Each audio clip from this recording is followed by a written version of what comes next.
Today we're going to be talking about time management because it's a big issue that everybody faces, and the challenge is that time management is somewhat of an illusion because we think that we can control time, but the reality is no matter what happens, no matter what we do, time just continues at the same pace that it always does.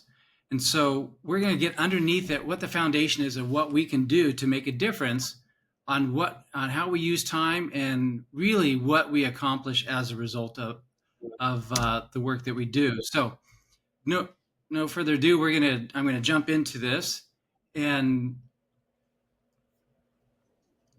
there we go. So when you think about time, uh, we jump into a lot of different time hacks, time management, time solutions. The reality is you don't have a time problem. You really have a decision, focus, and energy problem. And that's really the foundation. And if you don't get that right, then no matter what else you do from a time management standpoint, you're not going to end up having the results that you want. Because as I said before, time management gives you an illusion of time, but we can't control it. And so the time management tools that we use, they look neat. They don't address the foundation. It's more like new paint on a cracked wall. Eventually, you're going to see the same problems start to show up in whatever time strategies that you have. And so the real breakthrough, the real change comes when you're managing the three most important levers. One is decisions, two is focus, and the third is energy. And when you manage all three of those effectively, then all the other tools that you might have actually become powerful. So we're going to dive into the fundamental things that impact the decision, energy, and focus that we have, and then some strategies that we can use to be intentional about it. So time, really the equation that we look at is that time is neutral. You're an investor, not just a manager. You're investing your time and your energy and your focus. So I want you to think about it like capital. So if you take a formula of decisions plus your focus, multiply it by your energy, that's what's going to drive your results. The same way that you have an investment strategy, you need to have a strategy of how you invest that focus and that energy to be able to get the results that you want. Because ultimately, the highest leverage assets is your energy, it's your focus, and your clarity, because everything derives from those three things. So productivity, I'm going to talk a little bit about that. It's about getting a lot of things done in a given amount of time. Impact is more about the decisions and the focus and the energy you put in to the work that you do that makes the difference.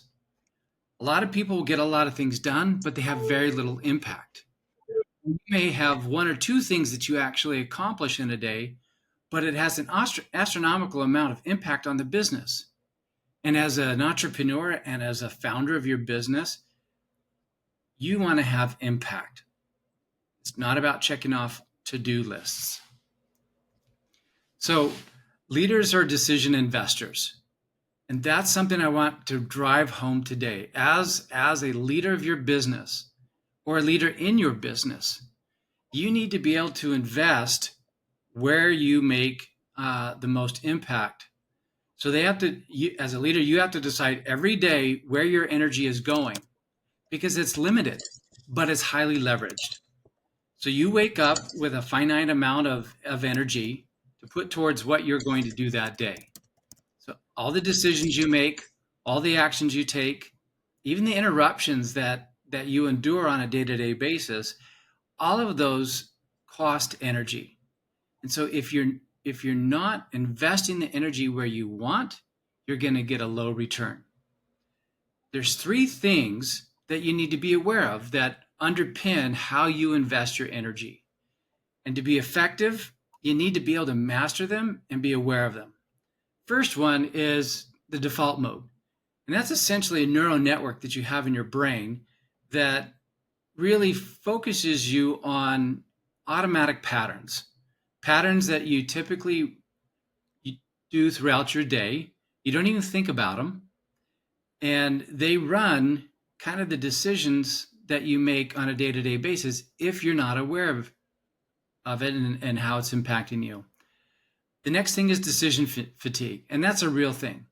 If you've noticed yourself exhausted at the end of the day and you've just been making decisions left and right, people have been interrupting you, but maybe you even haven't gotten a lot of work done, you may notice that you're exhausted.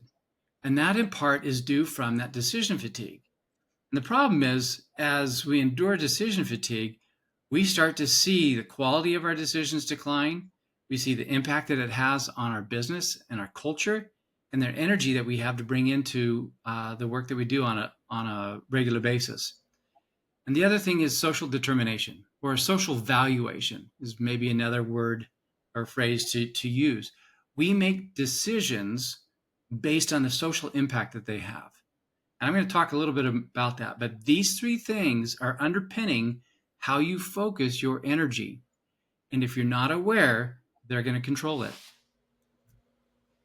So there's three neural frameworks that I want to touch on because this is how we make change. It's also how we set new patterns and create new ways of doing the things that we do. So you have your default mode network. Touched on that. That's your autopilot. Those are the automatic loops that your brain gets into. It's the rumination, when you're thinking about what you have to do that day or some problem that you're facing, and you just think about it and think about it and think about it, but you don't do anything. That's that default mode. It's also your habitual patterns. If your pattern is that you're a firefighter in your business, then you know what? Unless you think about it, unless you change the way you do, you will fall into behavioral patterns that are focused on fighting fires. That's what feels normal. That's what feels safe to you. And I use the word feel because it may not be the best thing, but that's what you're used to. And so it feels good or feels safe. Then we have the salience network. And that's like your switchboard. That's the thing that clicks in and says, oh, I got to pay attention. And an example of this is if you guys have ever made any kind of commute and you've done it 1,000 times.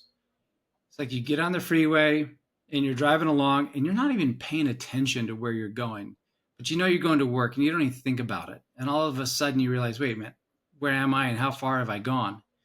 That's that default mode. And then something triggers it. Maybe it's brake lights. Maybe it's you see a sign that says, okay, I got to get off here. And all of a sudden you become more aware of your surroundings and you start making decisions. I've got to change lanes. I got to get off the freeway. It's my exit.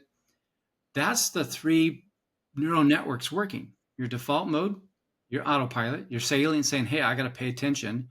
And then your executive action network, which is your clarity, your focus, your goal-oriented decision-making and action-taking. And that's what tells you, get off the freeway, take the exit. These three are important because this is how we make decisions about where we focus our energy. And if you're not aware of it, then we're not leveraging it.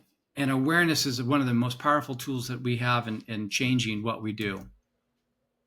So I talked about the brain as an autopilot. If we're not intentional about what we do, we automatically kick into that. It's the way the brain just operates so that you're not having to load it all up with decisions. Think about, your memory in your computer. If your memory in your computer is doing all of the work, then it's going to really slow down. It saves it for the most important things. And then you have all these other subsystems working in the background. And that's that default mode network. Okay. So it's your autopilot. And again, as I mentioned earlier, this is the thing that really you feel safe. It feels calm and it feels comfortable because think about the system is designed to preserve the system. And so your brain is designed to preserve your natural way or this default way of doing things. So changing your focus and energy requires breaking out of this autopilot so you can do something different than what you're doing today. Okay? So I want you to think about this. How many of you have fallen into any of these habitual time uses of time where you're checking your phone, you're looking at notifications, maybe it's a ding in your text message, or you're working on something and an email pops up, so you stop and you go look at it, or somebody comes in and interrupts you, and you stop what you're doing to address their problems or whatever their issue is, and it could be a simple question or it could be something important, but it interrupts what you're doing, and so your focus switches.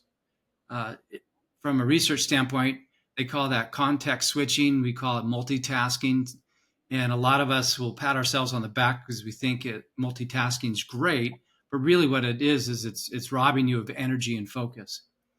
Or you've got worry loops. You worry about a decision. You worry about something going on in your business that you haven't decided about, and so it's an open loop. Again, all of this kicks you into this default mode, and that's how you know you're in this. If you're responding to that ding of your text message, or somebody interrupts you, and you stop what you're doing, you can look at that and say, okay, here are my habitual patterns. It's a way to create awareness. And when we have awareness, we have an opportunity to decide to do something different. All right, decision fatigue. That's something a little bit different. So as I said, you have a finite amount of cognitive energy on any given day. How you spend it depends on the results that you get. If you're in kind of an indecision or paralysis mode, analysis by paralysis, that robs cognitive energy.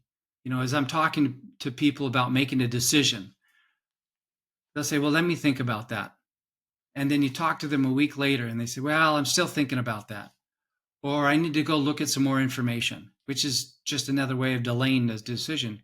That creates an open loop. That's like having a hole in your bucket that's robbing that cognitive energy, so you don't have it to invest in what's most important to you. Procrastination, impulsive choices, feeling overwhelmed, all of these contribute to decision fatigue, and it creates a brain fog and an irritability that robs us of our effectiveness as we're trying to focus and decide, where do I put energy, how do I use it, and how do I use it for the most effective good. The big thing that you need to understand here with decision fatigue is there are some direct costs and indirect costs that go with that. You may miss opportunities because you just don't have the energy to put into making a decision. Burnout is a big cost, and as an entrepreneur, that's a tough one to fight. And so if you have a lot of open loops, if you're not making decisions, then because you're afraid of the results, then that leads to burnout. You've got increased staffing costs because people aren't as effective. Your time isn't used. You've got lost productivity, lost revenue, lost business opportunities. So decision fatigue really has an impact on the ROI that you get out of every single day. And if you're not managing that well, you're going to find yourself in a big hole that you don't want to be in.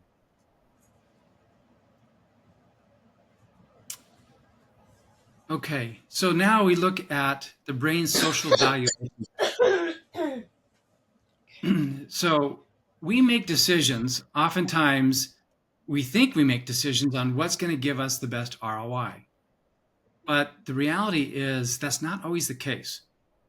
There's a Dr. Michael Platt. He's a neuroscientist and neuropsychologist at the University of Pennsylvania, and part of their psychology and their Wharton's Business School of Business.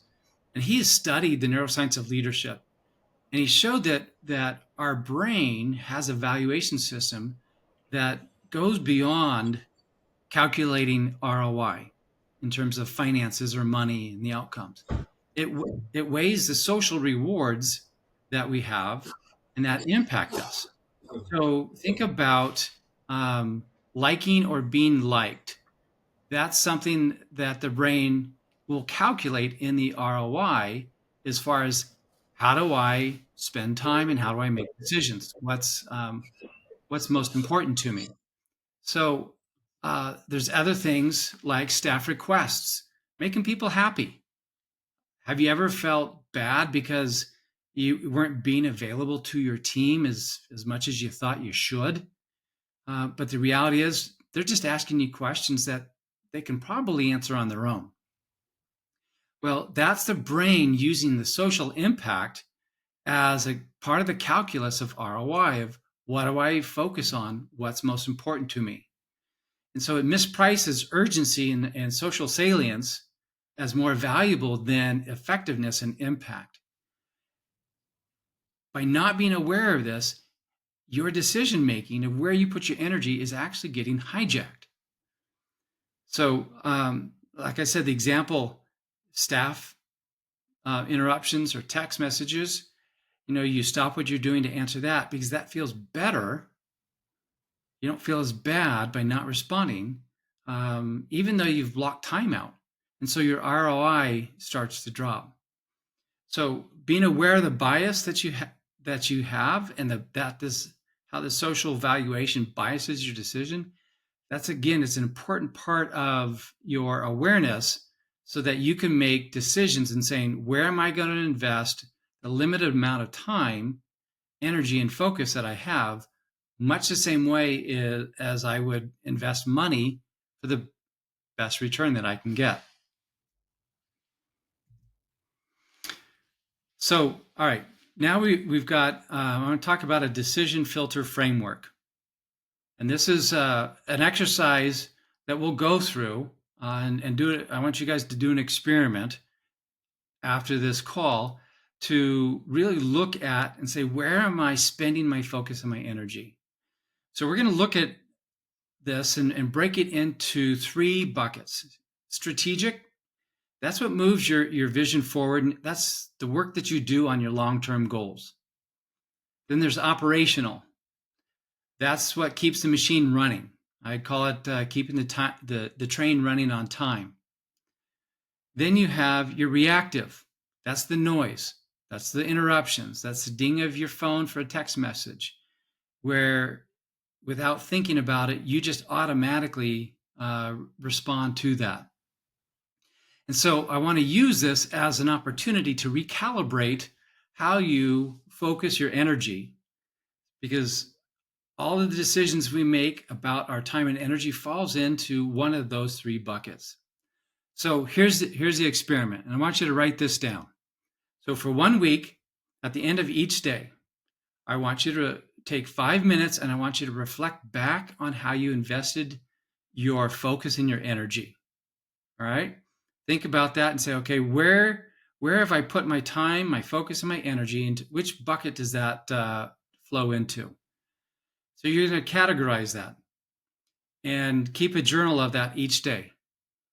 And then you're going to look back on the week and see how it is. What were the results of that? Keep in mind that the goal is not for you to determine, hey, did I do this right? Am I doing it wrong? What do I need to do differently? But really, it's just to create awareness. It's not good or bad. It's just saying, how am I using that? It's kind of coming out of that fog. It's waking up from that long commute and saying, where am I? We did this with one business owner, and she started to track her schedule on a paper calendar. And all the things that she did that were strategic in nature were written in green.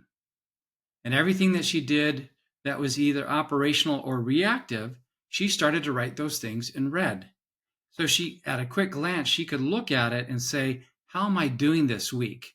Do I want to do anything different?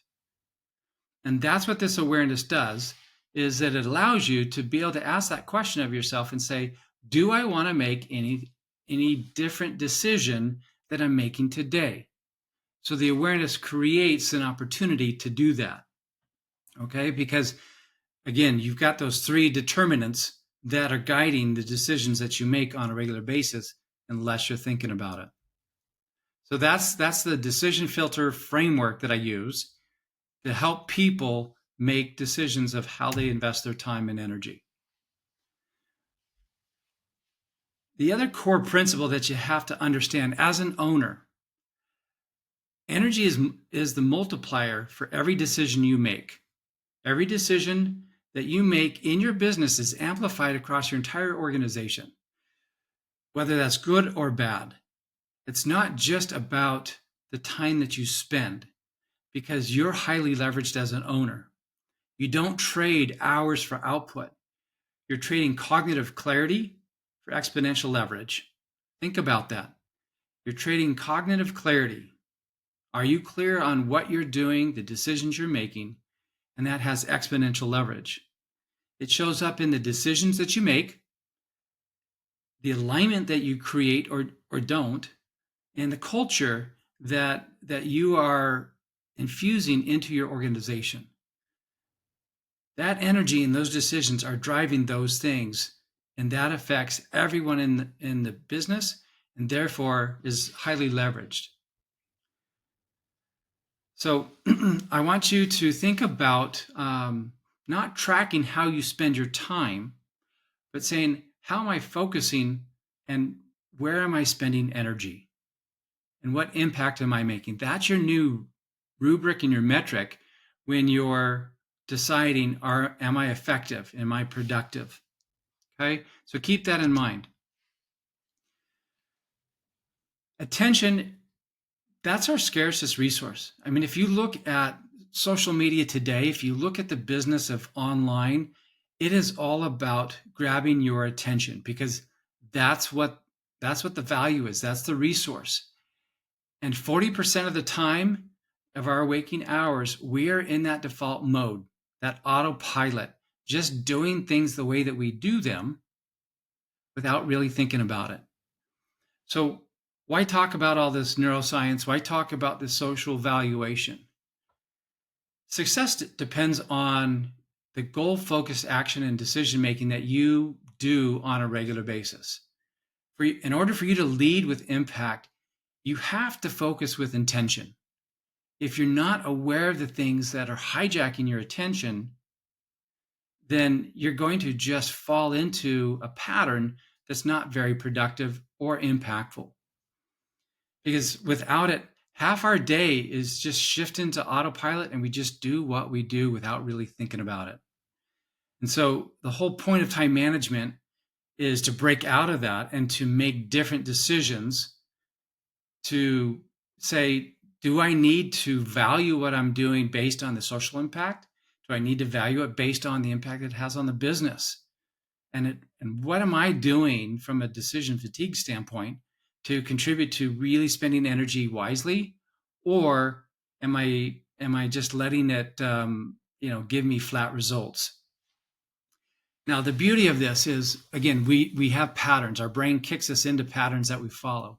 We can change them.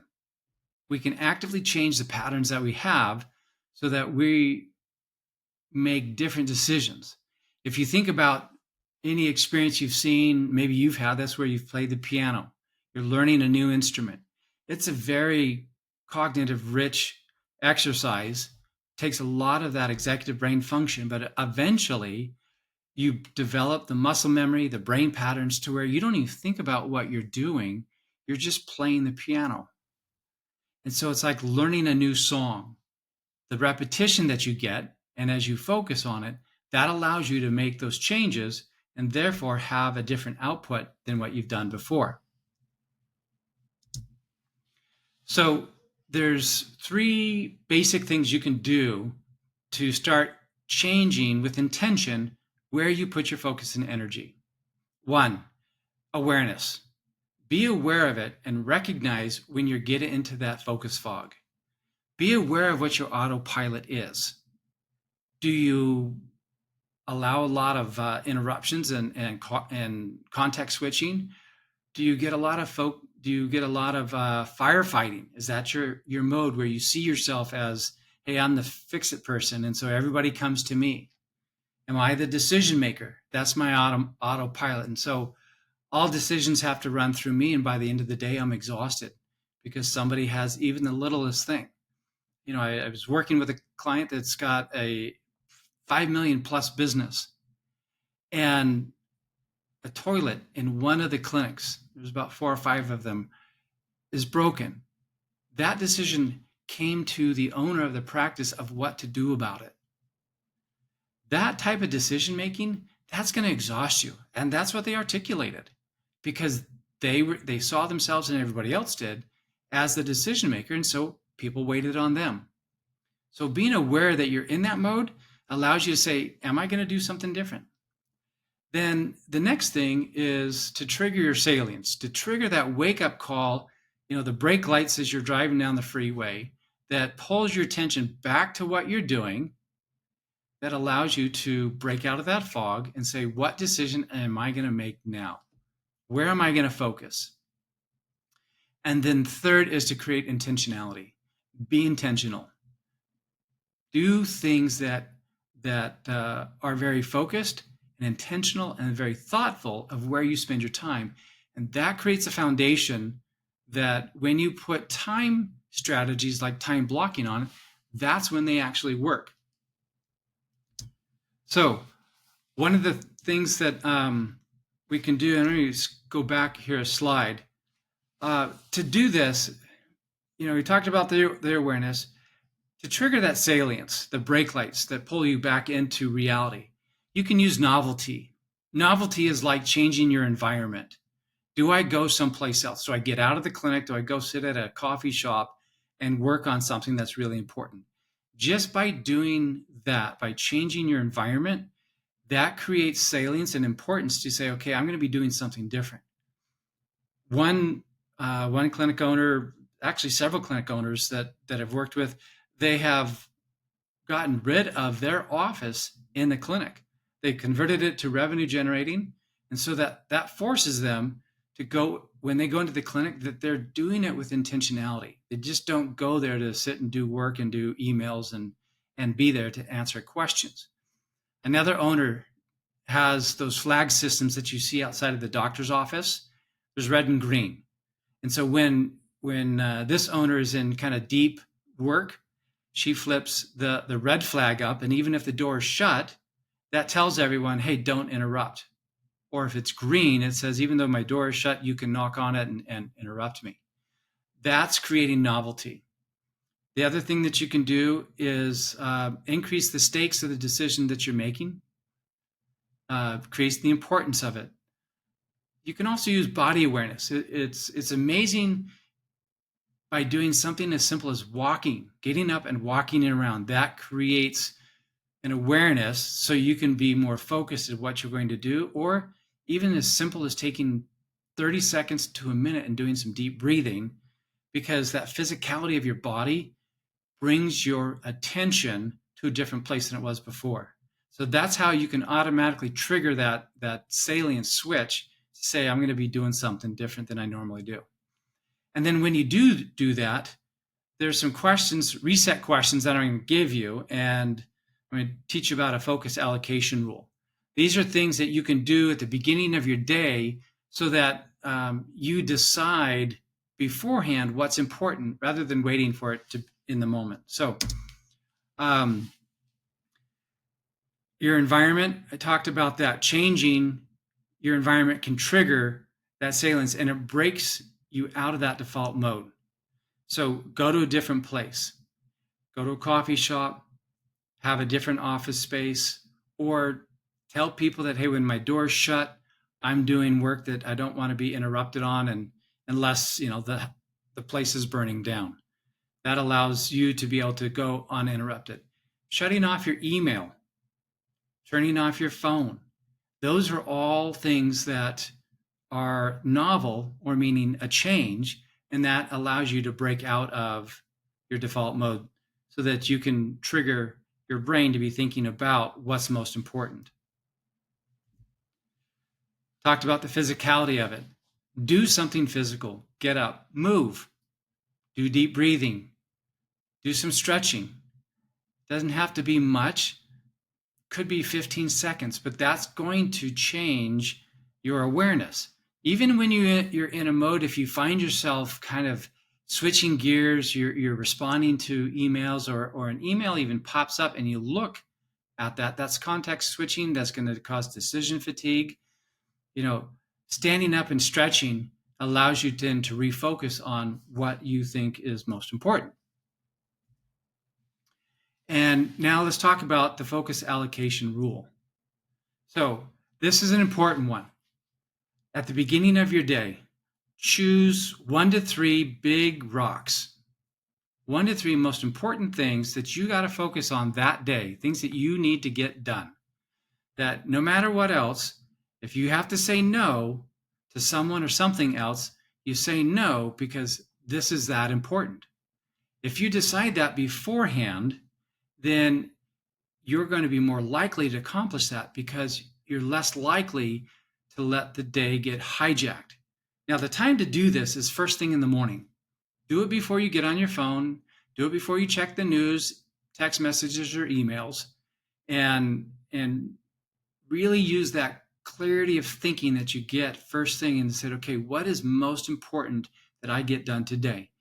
You can also do this in your weekly and monthly planning. What are the key things that I have to get done this week? And then revisit that each morning.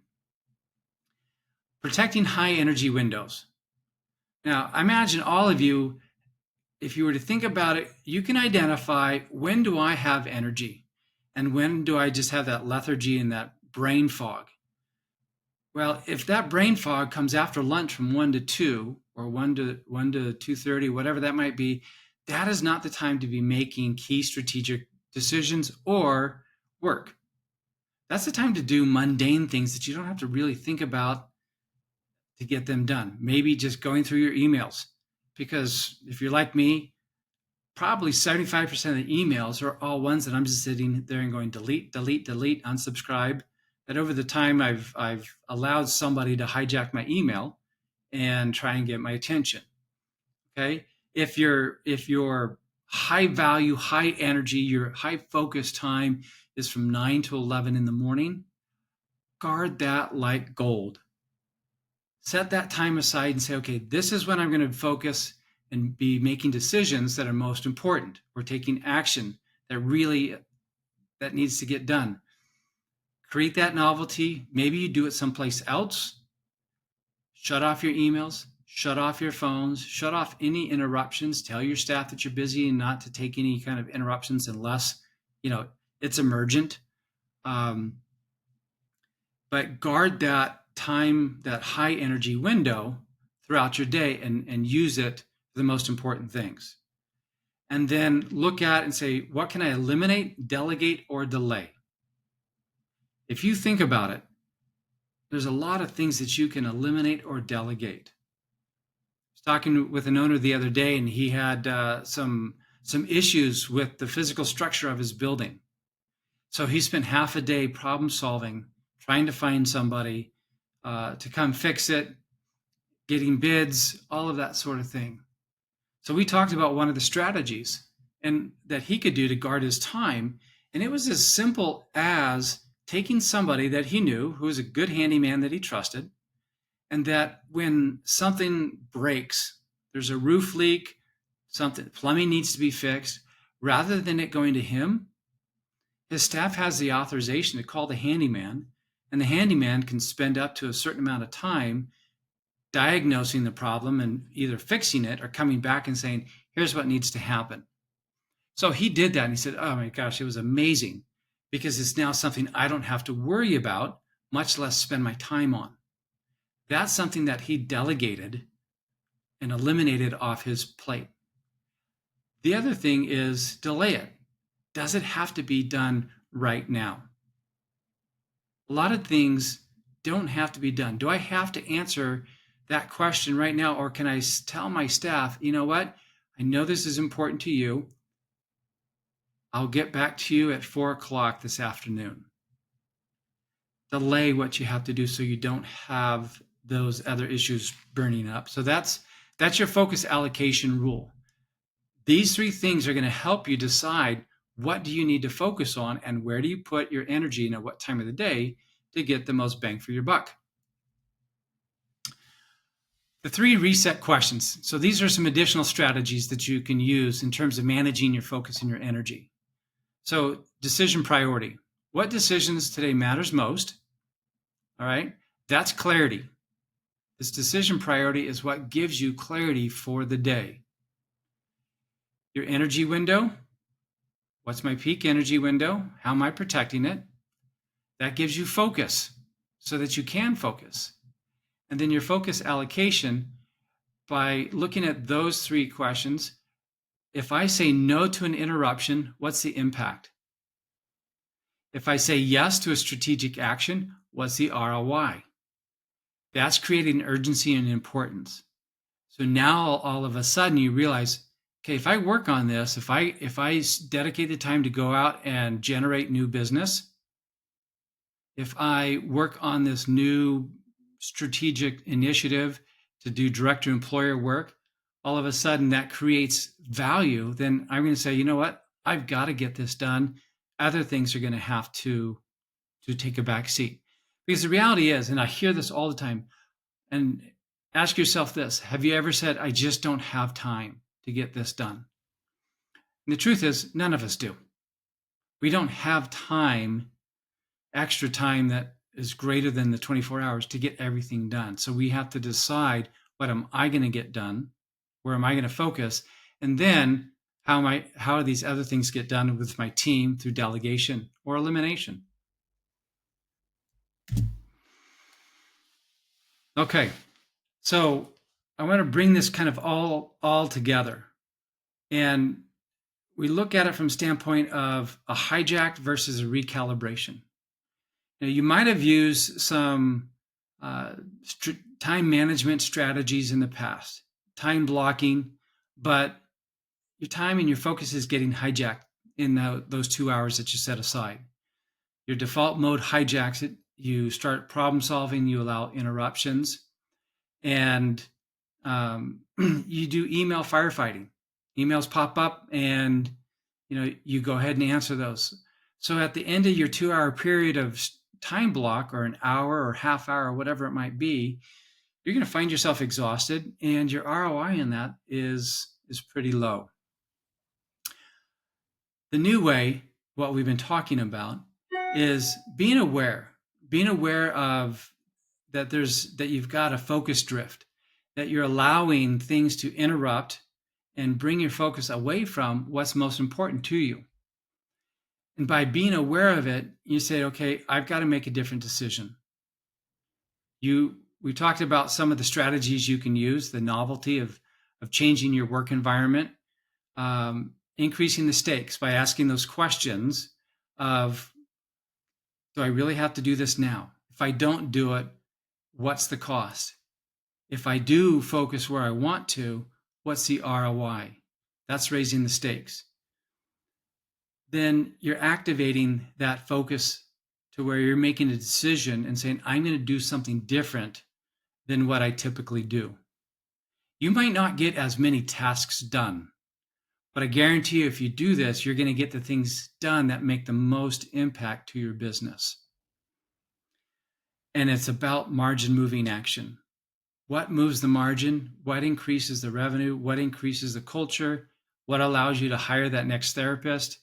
What allows you to increase the value of the work that you do versus how many things did I get done?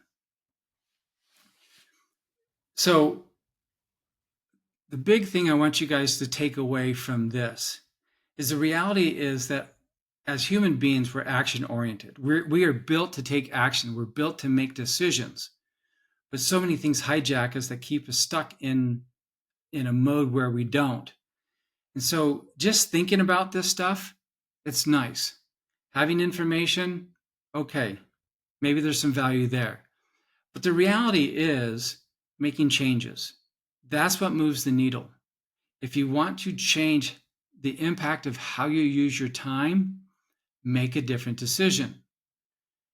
Do that enough times, then you're going to create new patterns, and new patterns as long as they're good and based in a strong foundation, that's what's going to increase the value of your work and therefore the work of your business. So if you find yourself stuck, audit your focus and your energy. Where am I spending my focus and energy? Am I investing it wisely? Am I getting an ROI? Or am I just getting basic returns? What decisions are you making? If you walk away from today's webinar and think that, okay, great, I got some new tools, but nothing changes, then that's probably a strong signal that you're in that default mode.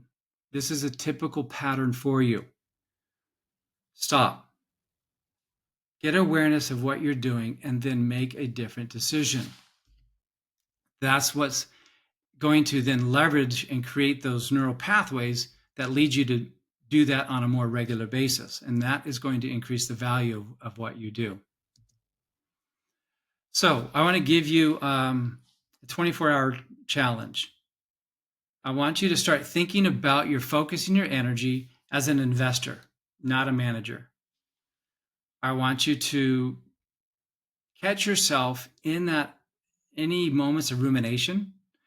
I want you to think about, what open loops do I have? Is there work that's kind of halfway done but not? Are there decisions that are halfway made or you're still thinking about it? What's it going to take to make a decision? Even if it's the wrong decision, you can always go back and adjust. But if you don't make any decision, you're just stuck in that rumination mode of thinking, and that's that default fog, unfocused, lack of clarity. And then I want you to use the switches that we talked about. How do you switch into that more focused mode? So decide, what are you going to use? Are you going to change your environment?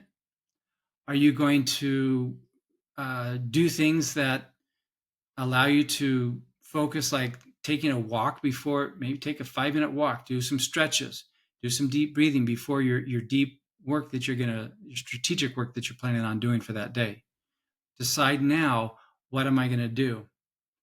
And then tomorrow morning, before you really get anything going, before you get your coffee, before you grab your phone, I want you to ask those reset questions. What matters most? What's my energy peak and where is it? And what deserves my deep focus? And to do that, what can I delegate? What can I eliminate? Or what can I delay? By doing these things, you're going to have better time management.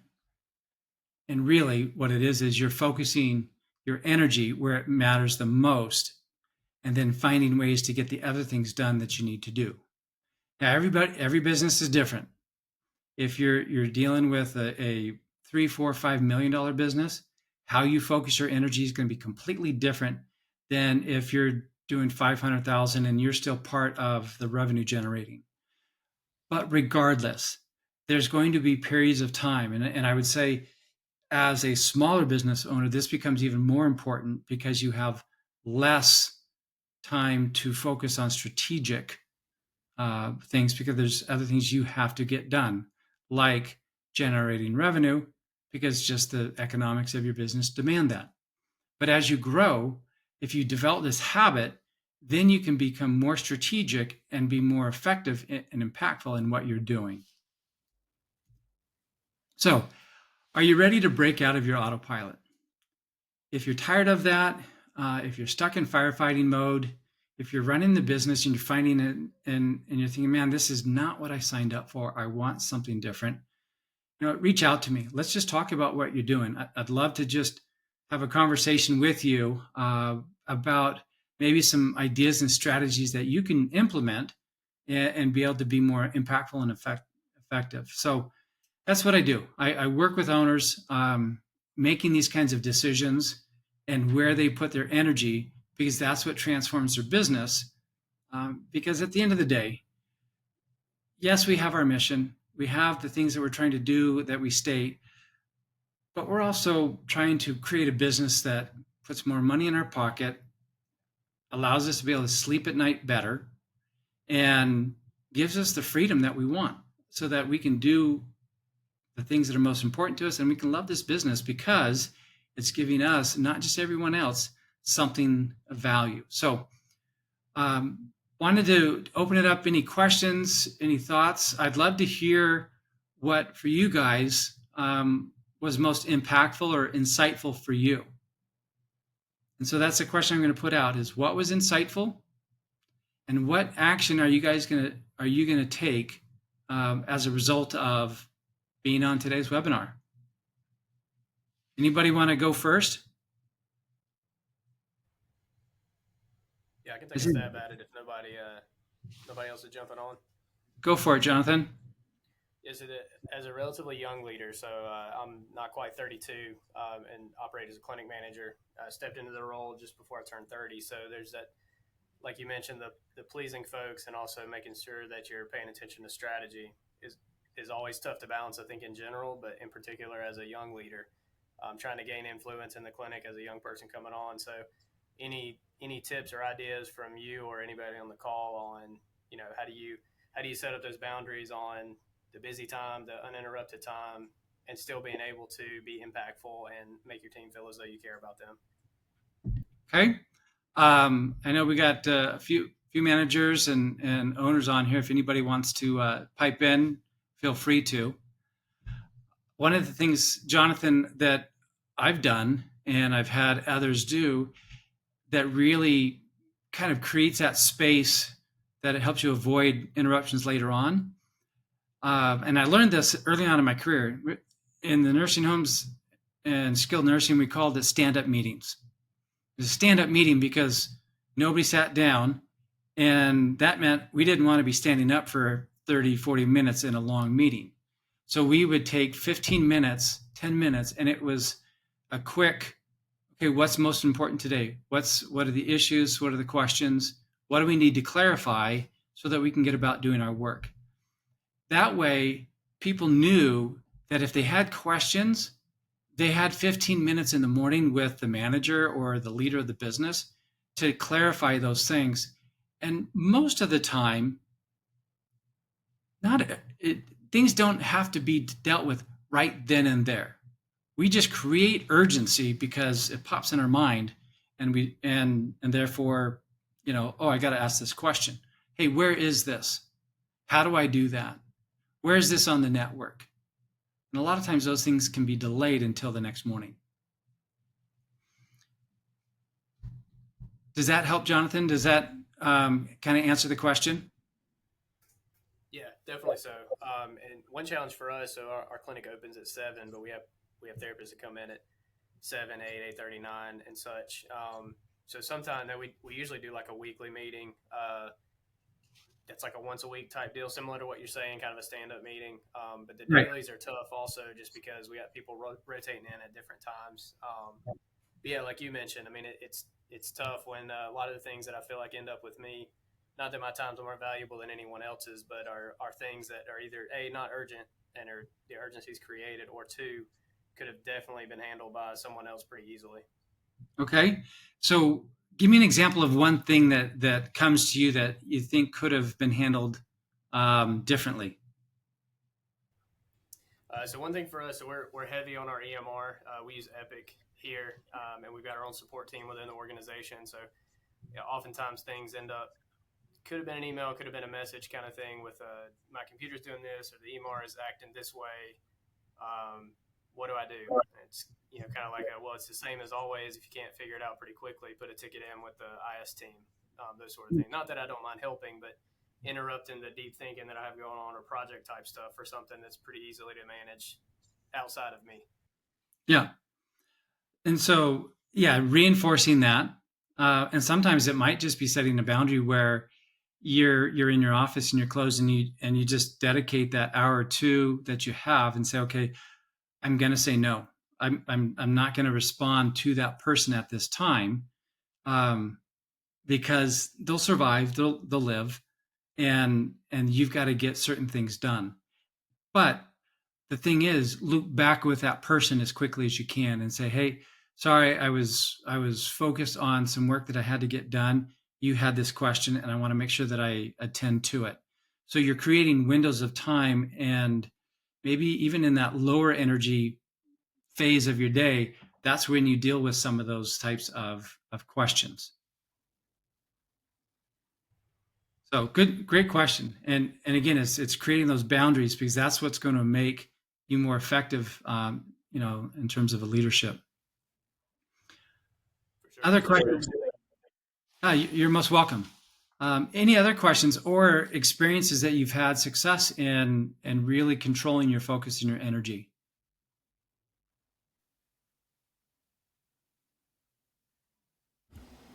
I can chime in a little, Steve, when it comes Yeah, to Reggie. Jonathan's question. Yeah, Jonathan, if I was hearing you correctly, so you were thinking of how do you set the time, but at the same time, don't come across to the staff that you don't have time for them. Is that what I heard you ask earlier?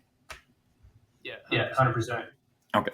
I can share my experience with that because that's something I deliberately become more focused on as I do multiple things in the clinic.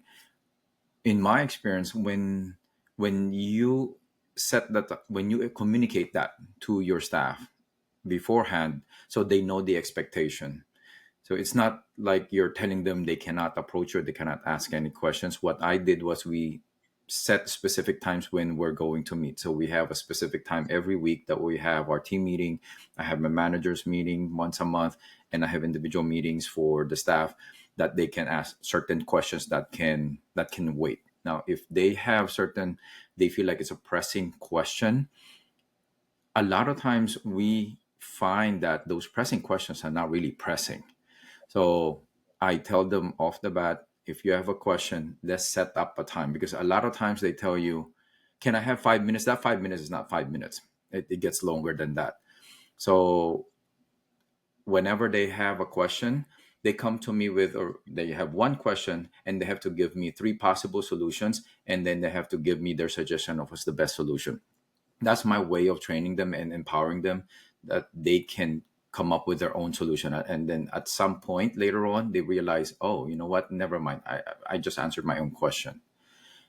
Tools that we use there to help with that will be, we use Loom and Slack, because I can create, let's say if it's an EMR, create a quick Loom video and it plays at 1.2 1.5x. It's faster. And even with the Slack, I just send a quick voice note if it's needed. Makes things a lot easier for me. But a lot of times when they ask certain questions, like you said earlier, it's not really that important. It's just a matter of, okay, what do I do? Well, my answer a lot of times now is, have you heard of Google or ChatGPT? Start with that. For me, that's my way of, it's not being an a-hole, but it's my way of making them start thinking better. Well, and what I love about that, Reggie, is you're allowing them and empowering them to make the decisions they can make. That preserves the time for you to meet with them on the things that you really need to meet with them about.